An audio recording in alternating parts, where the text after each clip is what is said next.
I spent majority of my 20s thinking that suffering was something that you had to accept if you wanted to win, and that the only thing that mattered was whether you achieved the goal or not. If you achieved the goal, then great, you can feel good about yourself. If you didn't achieve the goal, then all the work that you've just put in is kind of pointless. You're a bit of a failure, it was a bit of a waste of time, and you feel negative about it. And this puts you in a space and place which is always chasing yet never arriving. You're kind of on this hedonic treadmill of thinking, okay, once I achieve this goal, then everything's going to be sorted. I'm going to feel better about myself, and you know what, that's going to be the solve of all my problems. And if you don't achieve it, well, we're back at square one.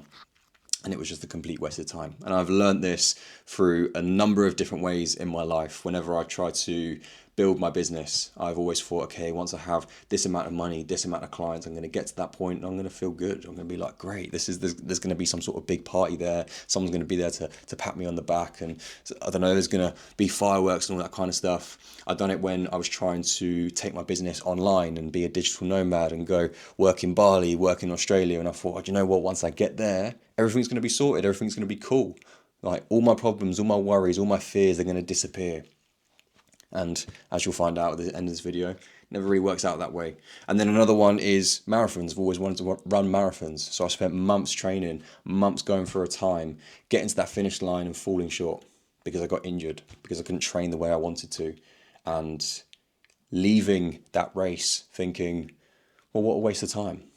And then I kind of checked myself. I was like, you've just spent 4 months training for something. You got across the finish line. Most people don't ever even do a marathon.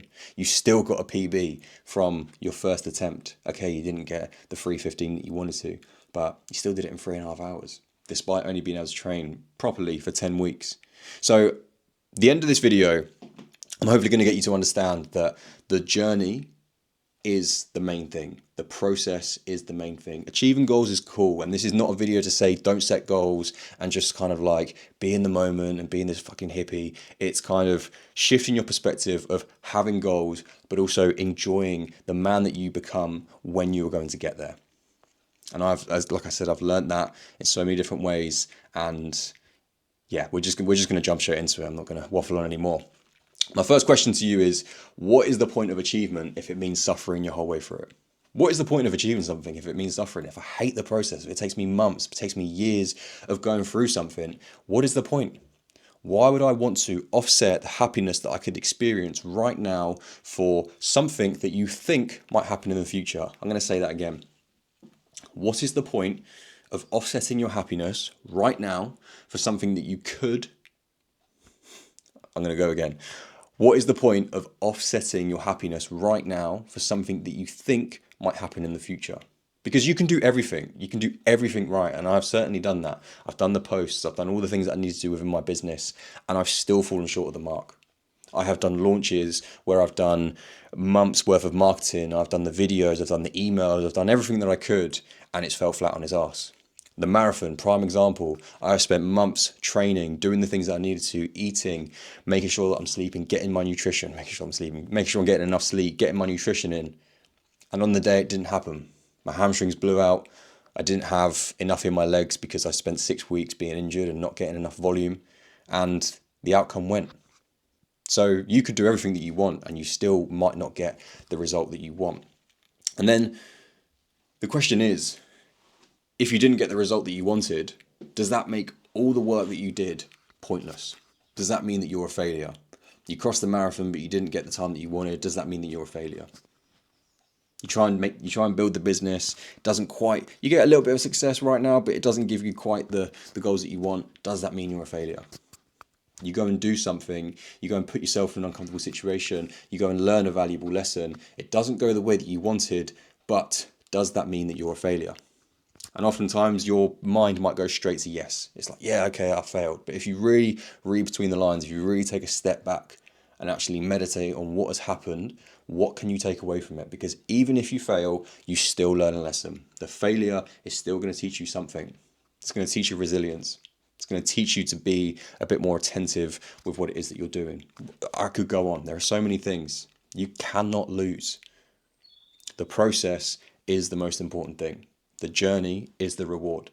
There is a great quote by Phil Jackson. If you don't know Phil Jackson, he was the coach of the Chicago Bulls and the Lakers. So Michael Jordan's Chicago Bulls and Kobe and Shaq's Lakers. And in his book, 11 Rings, he says, Know that being fixated on winning, or more likely not losing, is counterproductive, especially when it causes you to lose control of your emotions. What's more, obsessing about winning is a loser's game. The most that we can hope for is to create the best possible conditions for success and then let go of the outcome.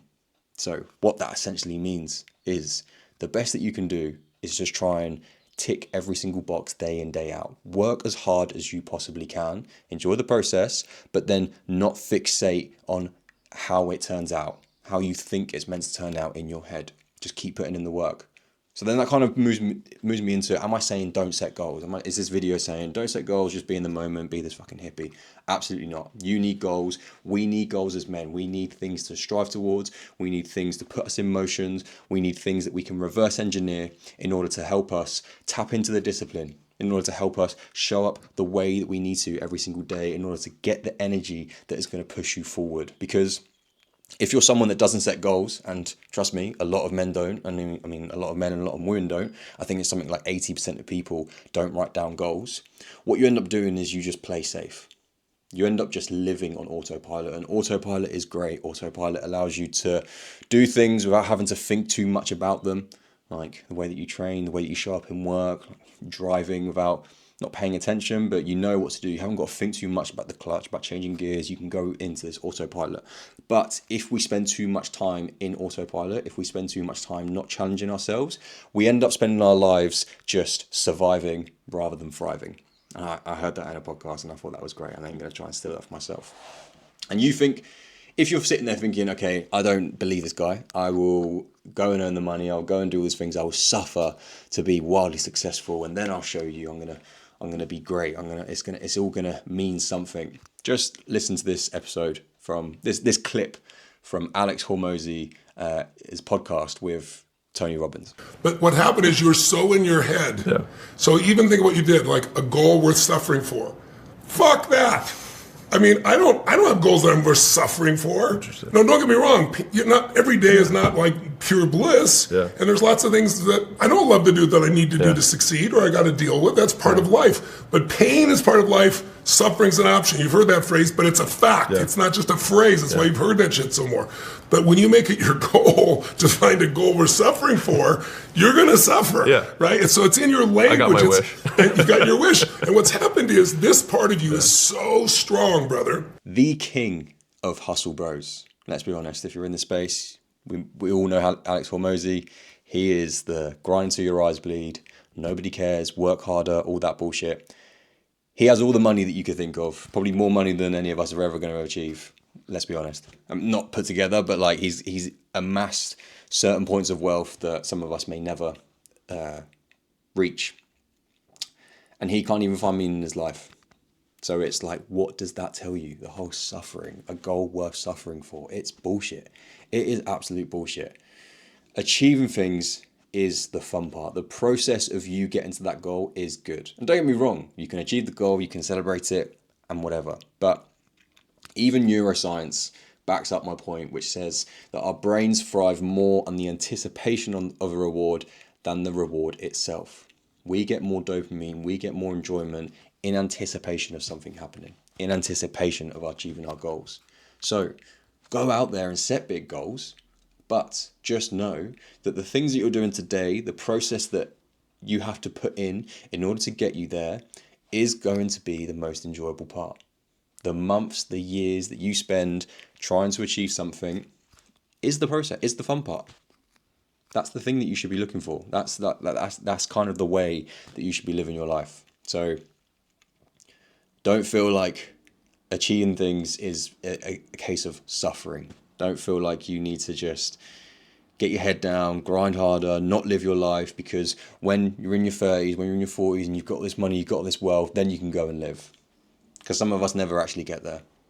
And when you do get there, you realise that you've burned all the fucking bridges. You're not 20 anymore. You're not as young as what you think, and you can't go do all the things that you want to. Anyway, I'm going on a tangent there, but go and focus on your process.